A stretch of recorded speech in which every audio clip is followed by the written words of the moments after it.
जी आके घूम लो। राम के जो भाई थे लक्ष्मण जी, उनकी मृत्यु कैसे हुई? किसी को अगर पता है, मृत्यु दंड उनको दिया गया था, किसी को पता है तो बताओ। लक्ष्मण जी को मृत्यु दंड मिला था। मुझे पता है लेकिन मैं बताऊंगा नहीं। ठीक है, एक को पता है वो बताएंगे नहीं। क्या हुआ जब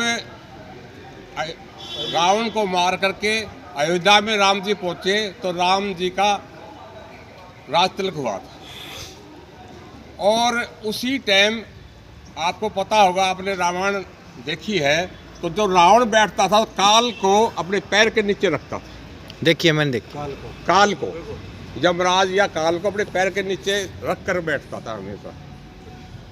तो जब उनका राज तिलक हो गया तो काल ने राम जी से कहा कि मुझे आपसे बातें करनी है एकांत में। उस समय हमारे बीच में कोई भी नहीं आए। तो राम जी ने लक्ष्मण जी को कहा कि भी आप मेरे द्वारपाल बन जाओ, जिससे कि कोई अंदर ना आ सके। चाहे कोई भी आदमी आए, किसी को अंदर नहीं आने देना है। अगर कोई अंदर आने दोगे आप तो आपको मृत्यु दंड दिया जाएगा।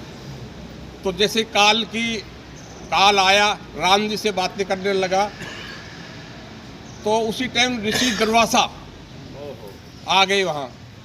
तो पहले ऋषि मुनि क्या थे, वो सीधे ही जाया करते थे दरबार के अंदर। तो लक्ष्मण जी ने उनको रोक दिया कि भी आपको अंदर नहीं जाना। अंदर बहुत ही एक मंत्रणा हो रही है, बहुत ही गुप्त मंत्रणा चल रही है। कौन है अंदर मेरे से बड़ा? तो मेरे को ये भी नहीं पता अंदर कौन है, पर मंत्रणा चल रही है। तो डोला में उसने अपना कमल निकाला, डोला में इस अयोध्या नगरी को भस्म कर दूंगा या मैं श्राप दे दूंगा। लक्ष्मण डर गए। बोला महाराज नाराज ना हो, इसका क्या उपाय?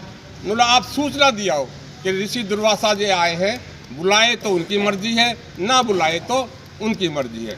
लक्ष्मण जी उसने सोचा भाई अयोध्या का अनिष्ट होगा तो इससे बढ़िया है कि मेरा ही कोई अनिष्ट हो जाए, तो मैं ही चला जाता हूँ। जैसे ही वो अंदर प्रवेश करते हैं तो काल एकदम वहाँ से गायब हो जाते हैं, लुप्त हो जाते हैं। राम ने कहा अरे भैया लक्ष्मण, तेने ये क्या किया? मैं तो वचनों से बंधा हुआ था, अगर कोई भी अंदर आएगा उसको मृत्यु दंड दिया जाएगा, तो अब आपको मृत्यु दंड मिलेगा। तो फिर हनुमान जी ने कहा कि जी आप है ना, मृत्यु दंड तो इसको माफ़ कर दो, इसका आप त्याग कर दो। त्याग भी एक मृत्यु दंड के समान ही होता है। तो लक्ष्मण जी ने कहा नहीं, रघुकुल रीत सदा चली आई, प्राण जाए पर वचन न जाए। जो भगवान का वचन था उसको मैं भंग नहीं करूंगा।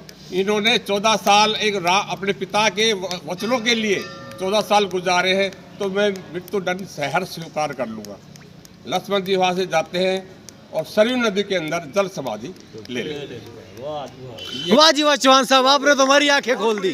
तालियां हो जाए भी चौहान साहब के लिए जोश से। समाधि ली थी।